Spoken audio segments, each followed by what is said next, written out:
You're watching the Stetson Law Channel. Welcome to Stetson Law Live, an online, interactive, informational event for prospective students of Stetson University College of Law. On today's program, Katie C. Bright, J.R. Swanigan.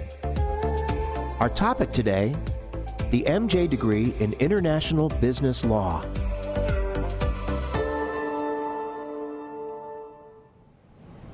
Hello, welcome to the webinar. Thank you so much for joining us today. My name is Katie Bright, and I'm the Assistant Director of International and Graduate Programs.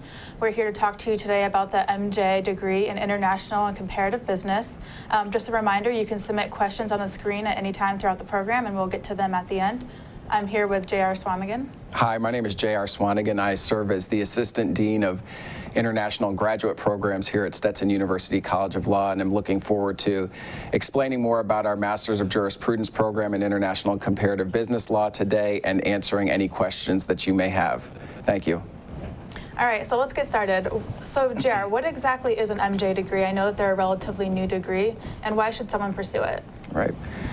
So, Stetson University College of Law launched a Master of Jurisprudence in International and Comparative Business Law this year, actually. So we have our first cohort of students participating in the program this year. A Master of Jurisprudence is a program that is a master's program designed for non-lawyers in the law school setting. So the purpose of our program here at Stetson University College of Law is to give students the opportunity to learn about areas of international and comparative business law, focusing in the business and international private law specifically. It will give our students the opportunity to gain legal literacy in the language of lawyers, and is ultimately an opportunity to be able to build out a network of international LLM students and JD students that you'll be taking your courses with.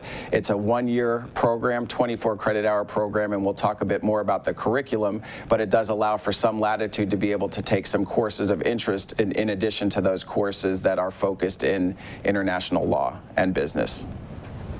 Thank you. So what are some potential career paths for people who want to pursue an MJ degree?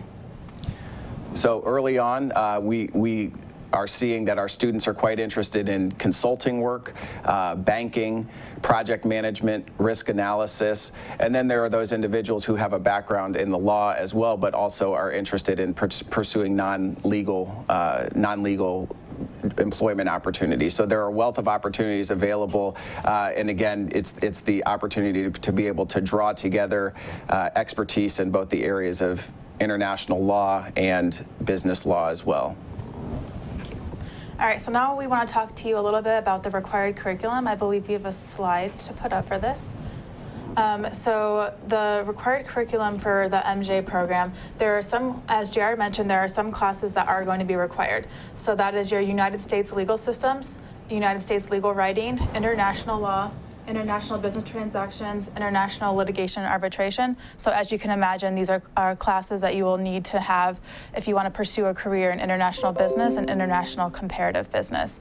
Now this program gives you the option, as we mentioned, to choose some electives. So you can kind of tailor those programs to what you're most interested in. For example, we have classes available in international tax law, copyright law, international patent law, sports law, banking, finance law, you name it. We really try to provide our students with a wealth of choices to choose what works for them the most. We also provide each student with an externship, and the way that we choose our externships is it's dependent on what you're most interested in. JR, do you want to talk a little bit more about externships? Yes, great. I think one of the really unique things about our program is that we do provide an opportunity for students to gain course credit through what we call an externship. So it's similar to an internship. We'll begin working with the students in the fall semester. The externship actually occurs in the spring semester, but we work closely with our students in the fall semester to figure out what your areas of interest are, where you would like to gain some additional experience.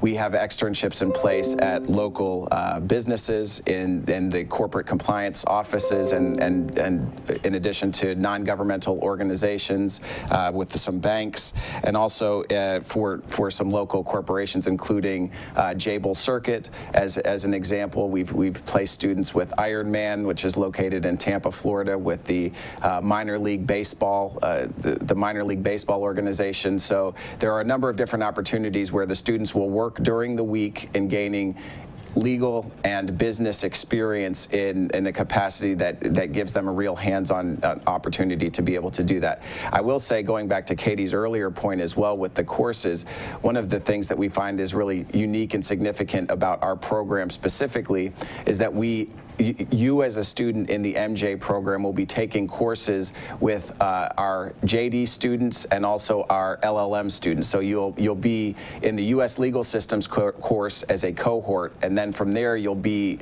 acclimating into the other courses and into our campus life with students across the other programs that we have available. Why this really is a great benefit is because it allows for you the opportunity to be able to build upon your network with students that will be ultimately lawyers or business people in the U.S. and abroad, and really gives you the opportunity to enhance that network of individuals you'll be working with throughout your career.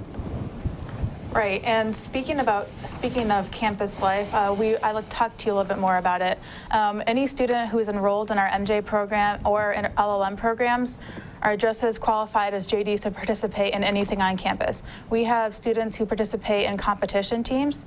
We have a wealth of student organizations. So, for example, we have a business law society. We have many international organizations to give you the chance to kind of meet with your fellow, like we were talking about, your fellow JD students, your fellow LLM students, so that you can learn, so you can network better. We also provide our students with campus housing. So once you apply and are accepted, we really do our best to get you set up with campus housing. We have dorms on campus, which make it really easy to get to class when you wake up in the morning. And we also have houses in the surrounding area so that you won't need a car to get to class if you're coming from an international area. We also have intramurals, a good way to blow off steam in between classes and studying. We have a flag football team, we have softball teams. There really is something for everybody to enjoy on Stetson's campus. And of course, the campus is located in Gulfport, Florida, which is in the greater Tampa Bay area. JR, do you want to talk a little bit more about the Tampa Bay area? Yes, and would you mind drawing up the slide for me? Yeah, I believe we have the slide. And one thing I'd like to add to Katie's comments is, as a student in the Master of Jurisprudence program, you'll also have the opportunity to take advantage of not only all of the student organizations and the intramurals that Katie had already suggested, but all of the offices on campus. And so included in those offices on campus are our career development office and our student affairs office, but being able to work closely with our office for career development in discussing what your career goals are, enhancement of your resume, discussing potential interviewing skills and techniques, and also discussing long-term and short-term goals for getting to where it is that you ultimately want to be and how best to utilize your Master of Jurisprudence that you do earn. But in addition to all of the resources that are available on campus, we are located in the Tampa Bay area in Gulfport, Florida, which is similar to a suburb of St. Petersburg, Florida. It's a beautiful area, close to 355 days of sunshine per year. You can see some of the pictures here of some of our students in the program, and if you're familiar with Florida, you know that we're located on the Gulf of Mexico. We have the beautiful sunshine. We're 10 to 15 minutes from some of the best beaches in the world.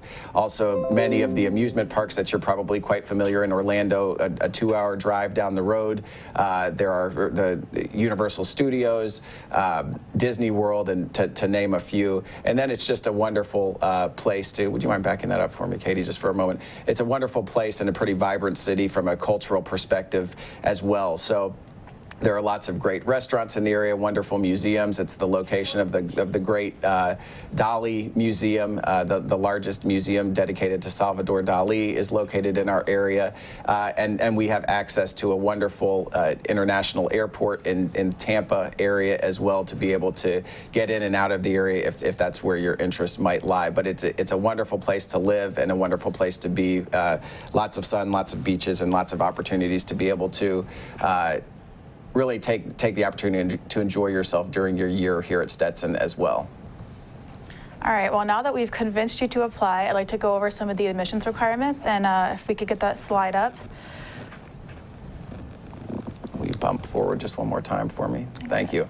So relatively straightforward admission requirements. We have an application form it's a PDF on our website, so you'll be able to complete that form and send it in as a paper copy. You'll be required to do a personal statement.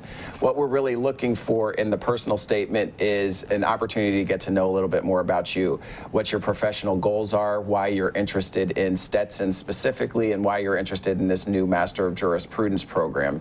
We'll need your official transcripts and diploma supplements, a letter of recommendation. You're able to supplement with additional letters of recommendation, but one letter of recommendation from a professional or educational reference. If you are coming to us from where English is a second language, we will require a TOEFL or IELTS score, and you can see our ranges there. We do have some exceptions to our TOEFL or IELTS if you've taken a year or more education in English as a first language, and we'll work with you individually when you reach out to us and discuss what area specifically we would offer those types of benefits. Then we ask for an updated resume and CV and a GRE or GMAT but you may request the GRE or you may request to waive the GRE and GMAT if you have work experience. And again, we'll discuss with you individually if you believe that your work experience in the space would allow for a request of that or a waiver of those scores. You can visit our website and you can see the website details below to get all of the additional information and see this information again, and email any application or other questions specifically to our grad programs at law.stetson.edu website. All right, and a really common question we get is what the tuition requirements are. So I believe we have a slide for tuition requirements. I'm just going to go over that briefly. So will you bump it forward one time? All right, so we do have an option. We didn't mention this, but we do have an option if you're working full-time in the area and you'd like to participate in our classes on a part-time basis. We do have that option. We'll work with you on an individual basis if that is something that you're interested in, and that's more than fine. So full-time tuition is currently at about $43,000, while part-time tuition is at $29,000, and that's for the entire academic year that you are participating in this program. Stetson Law, we do offer scholarships. We have a scholarship deadline coming up in March, so we'll look at your scholarship applications on a rolling basis, but we will start making decisions on March. So it's always encouraged to get your application in as soon as you decide that you're interested in this program. We have a scholarship application on our website, and you can write. We ask for like a one-page statement detailing, why you need a scholarship and how the scholarship will help you fund your education. So just to go over that, you can submit an application online or a paper application to gradprograms@law.stetson.edu. And if you have any specific questions about the program or about the application process, you can also reach out to the email gradprograms@law.stetson.edu. JR, would you like to talk a little bit about the orientation course that we offer? Yes, thank you.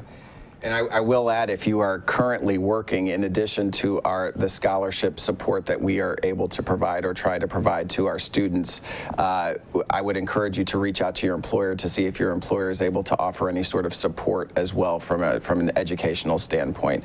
But with all of our students in the Master of Jurisprudence program, we require those students to complete the U.S. Legal Systems course that Katie discussed earlier. It's a 3-credit-hour course, but the way that the course is structured is it's also an orientation to Stetson. So you're getting an overview of a number of topics in U.S. law in 2 weeks in advance of the semester actually starting in the fall. So you will be in that course with a group of students from the International LLM program as well as students in the Master of Jurisprudence program. During that time is really the only time you'll be a part of the sort of smaller cohort of students in our specialized graduate degree programs. Typically, that's a group of 15 to 25 students in the program. Again, it runs the first 2 weeks of August, and it's an opportunity to learn about areas of law as diverse as property law or constitutional law, civil law, criminal law. We have some great field trips built into the program as well, where we will visit the Pinellas County Justice, the Justice Center. We visit several courts and have the opportunity to interact with judges, and we do bring guest lecturers into the courses who will talk to you about their areas of specialty. So it's a great opportunity to meet several of the professors that you will have the opportunity to take a deeper dive with in specific courses that might be of interest to you down the line. So it's a wonderful opportunity, one, to be on campus in advance of the larger group of JDs coming back to campus, to get to know the classmates in your cohort in the MJ program, as well as students in the International LLM program, and then really get a feel for the campus before you kick off and start taking courses with all of those students later in August. But a great opportunity, again, to get a sense of us as a campus and an institution. Right, and I think if we can get a slide up, I just want to follow up on that. You know, going to a small school like Stetson, it really gives you the opportunity, like Jared mentioned, to meet individually with your professors, to meet with your student, to meet with fellow students. You really get that one-on-one experience with professors that you might not get in other bigger places. So at this time, we'd love to start taking your questions. While we wait for some questions to come in, we do have some frequently asked questions that we get a lot to our email box. So we'll just start going through those. One of the biggest ones we get is whether or not the MJ will qualify you to sit for the bar exam, and whether or not the MJ will allow you to enter the JD program. So the short answer to both those questions is no. Right, and maybe I'll take it a little bit. I'll take the question a little bit further, or at least piece by piece. So, does the MJ qualify you to sit for the bar exam? The answer to that in any jurisdiction in any state is no. There are certain requirements that might allow for you to be able to sit for a bar exam. The easiest way to sit for a bar exam is by earning a JD, but an MJ would not qualify you to sit for the bar exam in any state. And then the second question is, would the MJ allow for you to get a JD? It's a more complicated question. The answer is, having an MJ wouldn't hurt your chances of being able to apply for a JD program, whether it be at Stetson or somewhere else. And although you are taking some of the courses with JD students, those courses and those credits earned would not transfer towards a JD program. So it would not preclude you from ultimately applying for and participating in a JD program, but it isn't an access point or a door to decreasing the amount of time or credits necessary in earning the JD program, or in earning a JD. All right, one of the other things that we have at Stetson is we have a lot of opportunities for students to study abroad. So a question that we often get is whether or not MJ students are eligible to study abroad with our JD students. Yes, and the answer to that question is a definitive yes. So we do have four different summer programs, opportunities to study abroad, where you can gain from 4 credit hours to 3 credit hours during the summer. There's an Oxford Trial Advocacy program, a Granada, Spain program, a Hague, Netherlands program, and a Cape Town, South Africa program. We also have a program in the Cayman Islands that runs during the winter intersession, and a program that we're running this year in spring break in Ireland, but have in the past run in Cuba, and will likely find a different location for the program next year and in the years to come. But the short answer is, you do have those certain number of credit hours that are allowable for your elective credit. So assuming you meet all of the other requirements and take all of the required courses, you're eligible to be able to participate in any of the study abroad programs, including those programs in the summer. Typically what we do is, if you've been admitted to the MJ program, you would take those courses in the summer after you have started the program versus in advance of starting the program. We like our students to start with the U.S. Legal Systems orientation course, and then take any study abroad courses they might be interested in the summer after they've completed the year.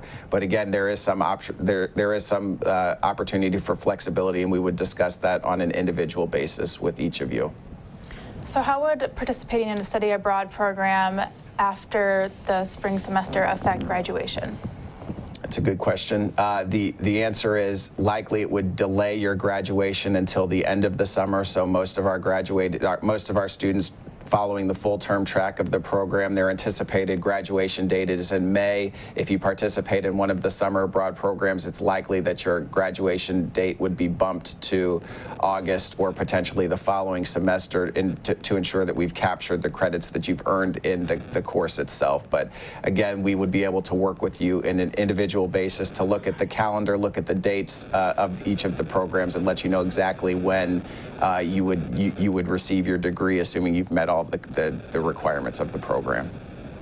All right, another question that we get a lot is how MJ students are graded. So there is the infamous curve in the JD classes. Is it different for MJ students? It is a different grading system in the MJ program. We have what's called an honors grading scale. So our grades are broke down from high honors to credit, pass, and fail. Those grades themselves translate over, and there's an equivalency based on the 4.0 scale that we would discuss with you, and you can also look at online. But ultimately, if you score at the top in a program, and you would score a high honors, and then the grades sort of go down from there.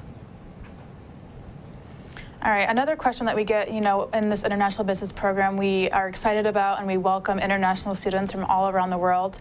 So once a student is accepted, how do we help them get set up with their visas, if at all? Yes.